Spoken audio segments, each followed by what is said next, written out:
Welcome to a special edition of the Jake Feinberg Show, and today we are joined by a first ballot Hall of Famer in music history. The drummer is Roy Haynes. Roy Haynes, welcome to the Jake Feinberg Show. Oh yeah, thank you so much. It's great to be here. The sun is shining where I am here in New York. You're where now?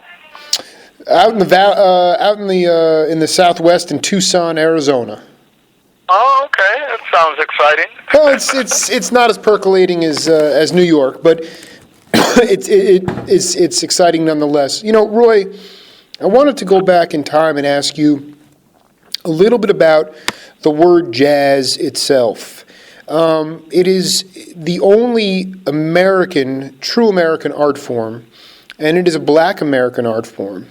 And I wonder about your take about how jazz has evolved over time and whether that Afrocentric mentality still holds true today.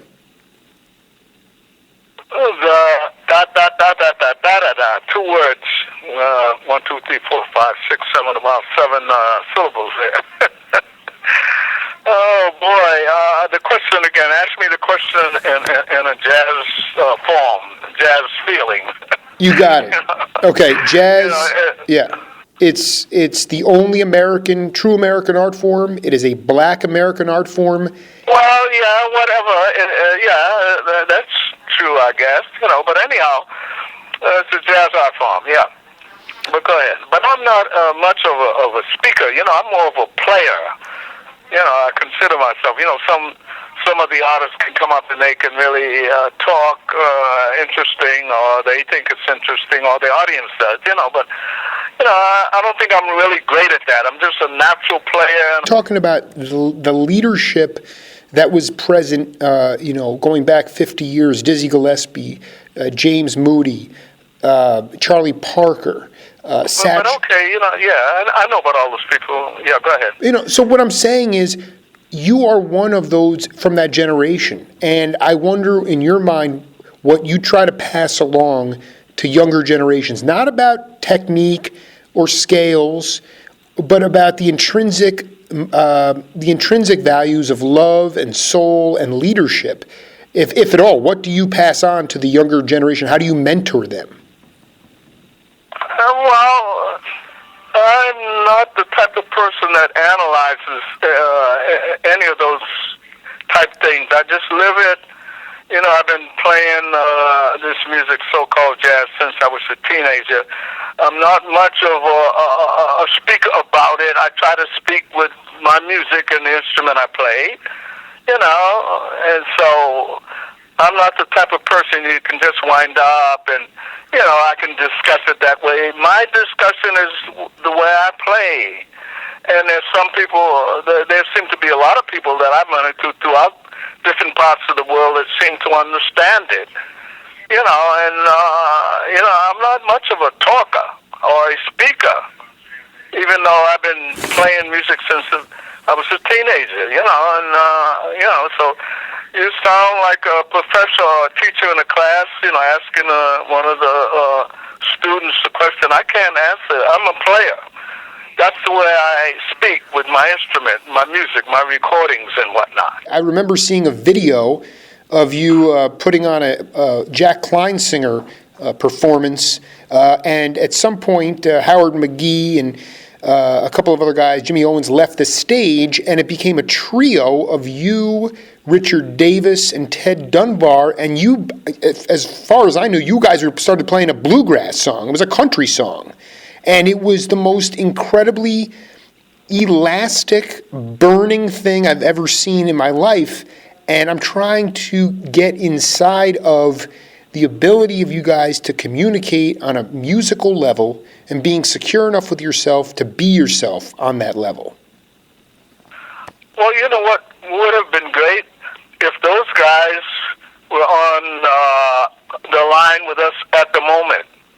They could add things that would get me to thinking and speaking about, the music and what we tried to do or what we were doing, But now to get me this stage of my life, to just bring it into words that everyone will understand. It's not always the easiest on my part, even though when I get through trying to describe something or about the music that I try to play, people will say, that's wonderful, it's good. But if I have somebody like the way we're talking now, yes, it's good. I'm not seeing you, I'm just hearing your voice and everything. It's great, I can respond to some of that, But I'm a player in my whole life. Like whatever I'm doing, if I'm just talking to somebody or trying to sing a melody or something with somebody or for somebody, we're back and forth. And that's the way it works with the music. That's the way it works in life too, at least in my life, when I'm talking to somebody or trying to describe something or answering a question. Absolutely. So from a musical, from a drum technique point of view, how do you use the cymbals? How do I use the cymbals?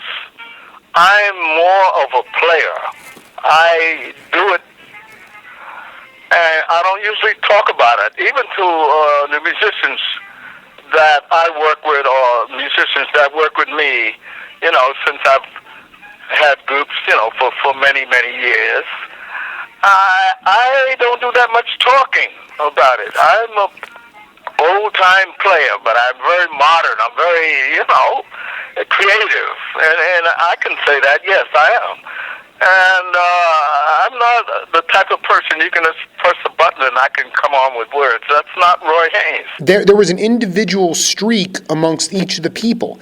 Where did that individuality come from?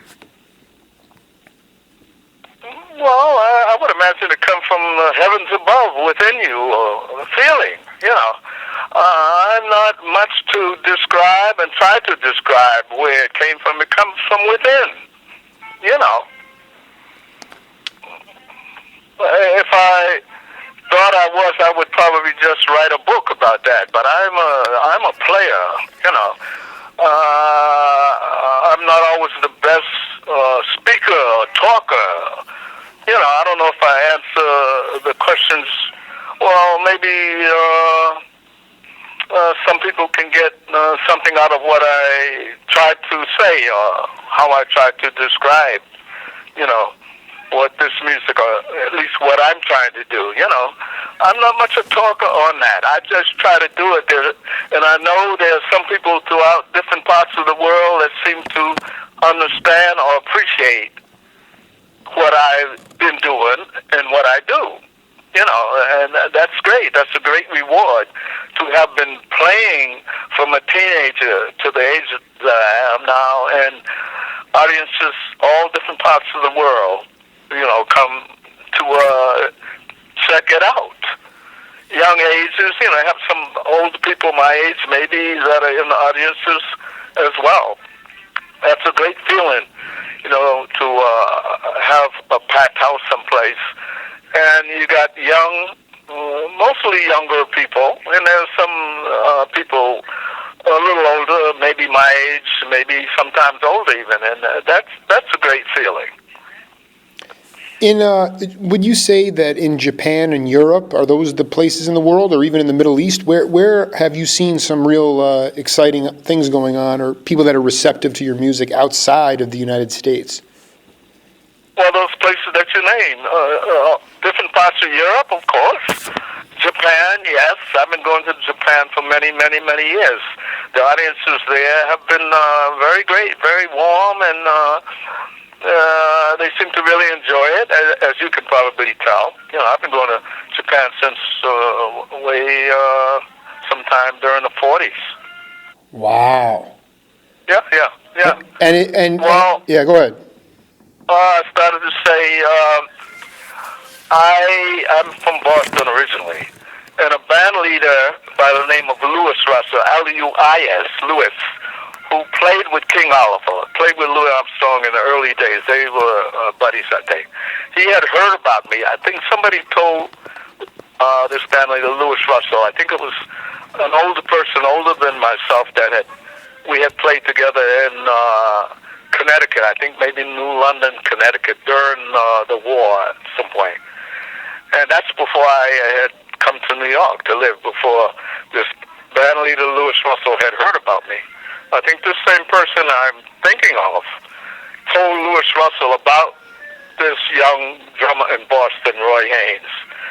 And he wrote a letter, he meaning Louis Russell, wrote a special delivery letter to the union in Boston, the local 535. That was the local number in Boston. And they had two unions. They had a white union and a black union. The black union was a local 535, if I remember correctly. And that was a powerful union. You know, all the big timers such as Duke Ellington and all those guys, when they would come to Boston, they would go to this particular local 535. I think that was the number of it. And that's how I got to New York. This band leader heard about me from somebody. We were playing together in New London, Connecticut, like I tried to explain a little earlier, and told us band leader Louis Russell about me, and he sent this special delivery letter to the union. And that's how I got to New York. That was 1945, if I remember correctly, yes. And when you got to New York, who were some of the first guys that you met up with? Was there somebody there that took you under your wing? Well, it was band leader Louis Russell. I had joined his band, like I was just saying. And I don't know if I was really under his wing, because during that period, the early 50s, actually it was late 40s to be exact, because I think that was the year 1945 was when I went to New York. This band leader had sent for me. I joined that band. Our first job was at the Savoy Ballroom in Harlem. That was a big dance hall where they had two bandstands. They would always have one band on one side, one band on the other side. And it was loaded with people, and that was my first musical engagement in New York. A first big professional job playing drums. Stomping at the Savoy, right? Well, that was a tune written for, we didn't pronounce it Savoy, we pronounced it Savoy. Savoy. And the way some people, like you, had just announced it, the Savoy, we would say Savoy, da-da. You say that, da-da, which doesn't make any difference. It's the same word, just different accents, different places. But go ahead. What was the question again? I'm sorry, I got so involved. No, it's great. No, this is why we have Roy Haynes on the program. No, were you playing in small band settings, or was it a big band setting with Louis Russell? Louis Russell was a big band. That was a big band. You know, like four brass, more than four brass, maybe four trumpets, 3 trombones, 4 or 5 saxophones, and a 4-piece rhythm section: drums, bass, piano, and guitar. That was a big band. They had a guitar. That was my first experience with a big band, too, by the way. But did you start to say, I'm sorry I cut you off? No. I'm curious as to I didn't know the guitar was put into the big band context at that point. Oh, you're kidding? Yeah. Basie had a guitar player. Duke Ellington had a guitar player. Maybe Woody Herman. A lot of the big bands had guitars. He had a 4-piece rhythm section. What do you after Louis Russell, or did you meet guys within there? Who did you put together your own band? When was the first time you put together the Roy Haynes band? No, I didn't start my own band that early. No, after Louis Russell, I had joined Lester Young. Yeah. Wow. The question again was what? Yeah, no. Let's go. So from Louis Russell, I mean, one night Lester was heard you play, and he invited you to come to his band. I think somebody in his band had told him about me. He hadn't heard me, to my knowledge. No. And so you. You know, in those days. Excuse me for cutting you off. No, go ahead. But in that period, if somebody, a young person, showed that they had something musically, the word would get around. You know, it was almost an electrical thing. And like the word would get around. There's this young drummer in Boston named Roy Haynes. You know, word would get around, and people. That's how it worked. It probably still works that way. You know, the word when somebody can play, especially in a rhythm, any instrument. For the rhythm section, you need drummers. You need good people, strong people in that rhythm section, especially the drummer. As they used to say, they probably still say the drum is the heartbeat. That's one of the important instruments in the band, the rhythm section, the heartbeat. Yeah, but go ahead. Question. What made you grew up in Roxbury? What part of Boston did you grow up in?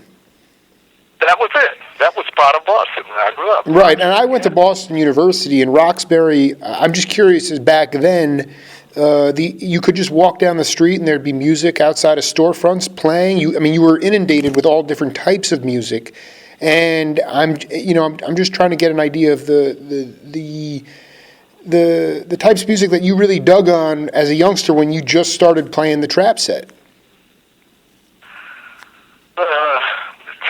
What do you mean? The music that I would enjoy or listen to? Well, yeah, whether it was record of the month or AM radio or your father playing an instrument. I mean, what were some of those early influences for Roy Haynes?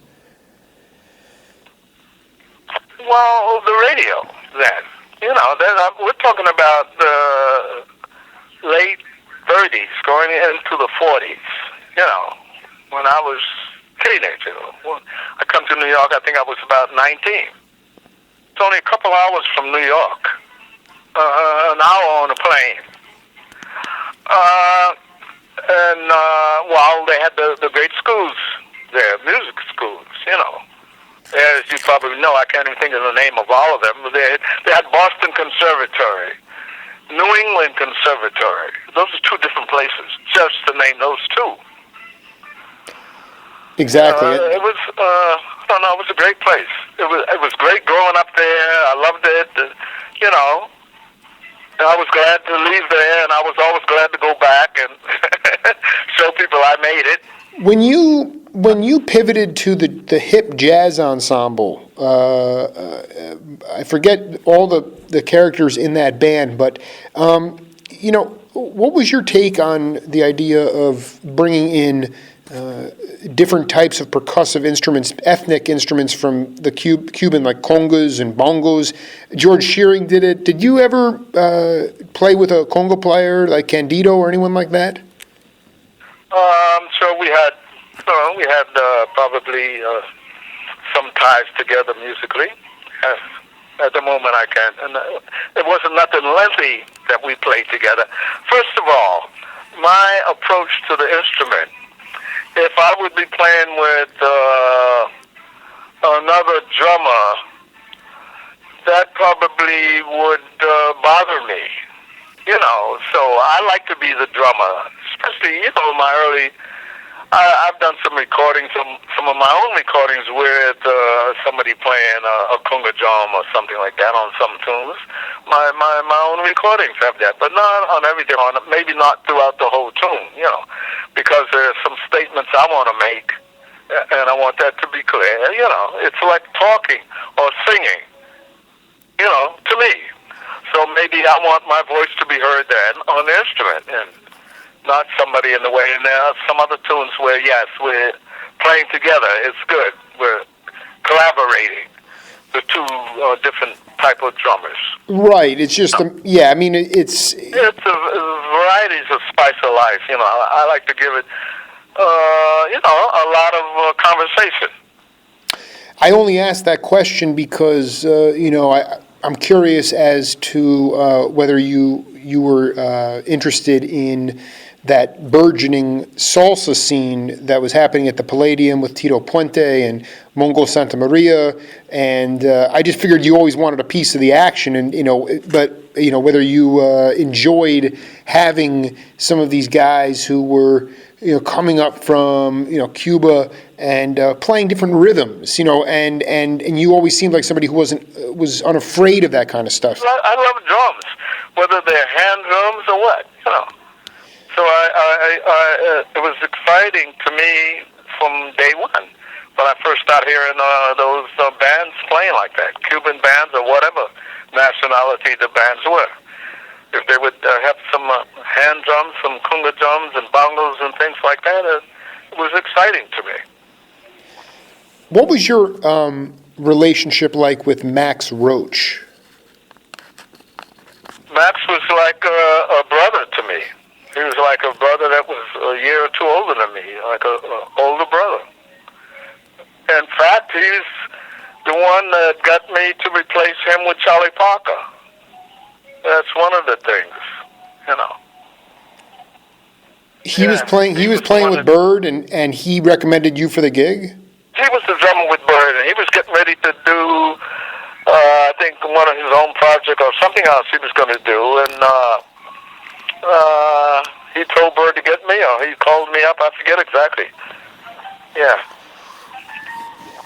So you played with Bird. This is just a staggering amount. Your career has continued on and on and on and on. And today, talk a little bit about what you're doing with your current group and the kind of music that you're making, and if you have any new CDs coming out. Wow. The kind of music I'm making. I'm making some splendid, interesting music. Please tell. We can play one tune one night. We can play that same tune the next night, and it will not be the same. You know, when you have youngsters or oldsters in your band, interested in what they're doing, what tunes we're playing, and the whole thing. It's an experience that I'm so glad that I've been involved in from a teenager till now, and to go different parts of the world and see the audiences. Somebody said to me some years ago, Roy Haynes, wow, young people really come to see you. That's from different parts of the world. I remember when I was playing, I forget what city it was in, but there was another musician that came in, and he was just so excited to see the audiences that were coming to check me out, because he may have been my age or older, I forget exactly, but he was still to see so many young people coming, people of all ages, but so many young people coming to see me. Young people, that's how the music gets passed on. And when I go to a lot of concerts now on the West Coast, you don't see that younger group of people. So it's very encouraging to me that your audiences are younger. And are you? Go ahead. No, I mean, I think that's how the music carries on. And after all my interviews with Bill Holman and Pat Martino and Jerry Hahn and Roy Haynes, that's part of what I'm doing for my generation and my daughters to keep the music alive. In many ways, you continue to do that as a drummer, not a talker, but a drummer. And I think that's really fantastic. Oh, yeah. Cool, thank you. When did you first get out to the West Coast and experience some of the opportunities in Southern California and also in the North Bay? And did you ever play with the Montgomery Brothers?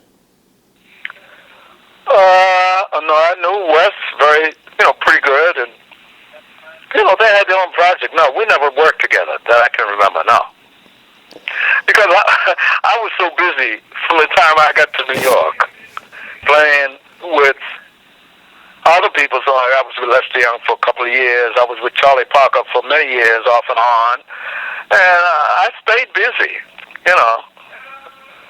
I never had. If there was a moment, it wasn't a very long moment that I was not active. Exactly. Did you and which were you under contract with certain labels, or was it like you were a freelancer? Like if Atlantic wanted you, they'd call you for a session. If Columbia wanted you, they'd call you. If Prestige. Well, you could do a session with any company you wanted to, as a side man. But if you were a leader, I guess you could still do that, even if you're signed with somebody. I never had a concert where I couldn't do anything at other companies. I mean, early in my career, maybe, lately, maybe, but I don't even think about that. I'm not tied down where I can't seem to do a lot of things that I would like to do. It never was like that in my career that I can remember.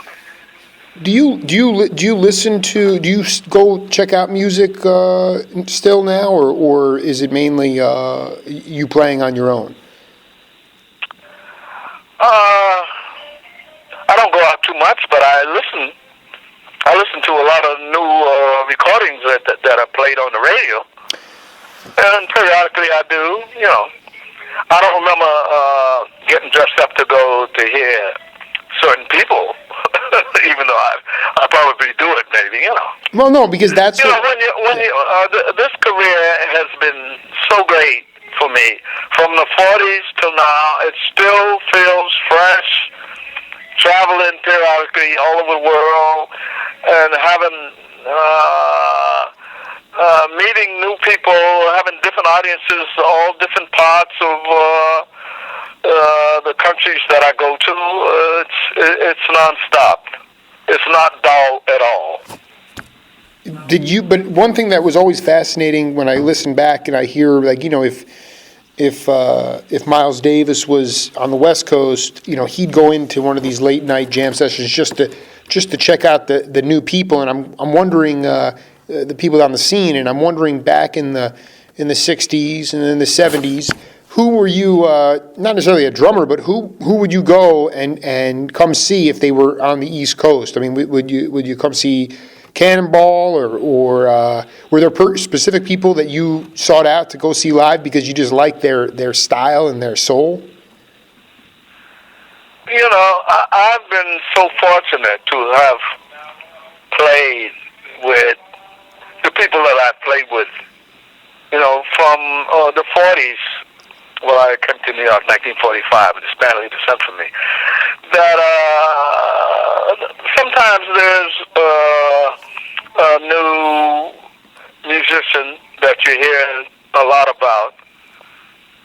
But, it's kind of hard for a person like myself who have played with people such as Lester Young, Charlie Parker, just to name two musicians, and then name people like Sarah Vaughan, Billie Holiday, just two vocalists that I played. I've been lucky, man, to play with the people that I've played with.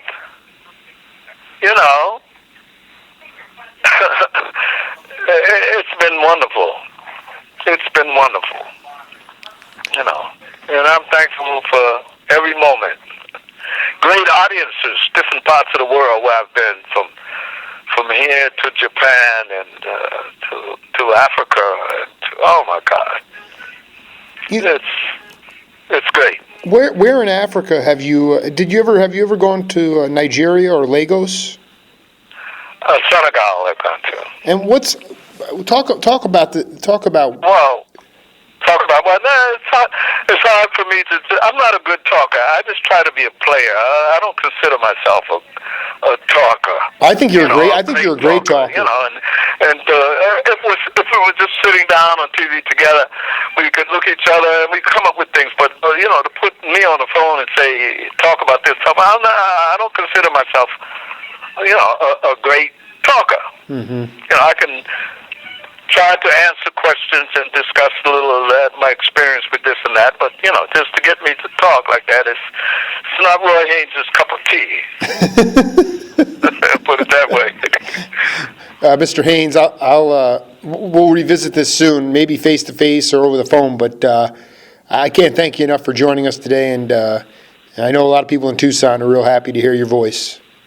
Oh, yeah, regards to everyone in Tucson, and I hope to, maybe if one of the booking agents or the club owners or the people that give concerts are listening now, maybe they would be interested in having Roy Haynes come, so I would love to. All right, my man, take care, and Happy New Year. All right, thanks a lot. Nice chatting with you. You too, Roy. Okie doke. Bye now. Bye-bye.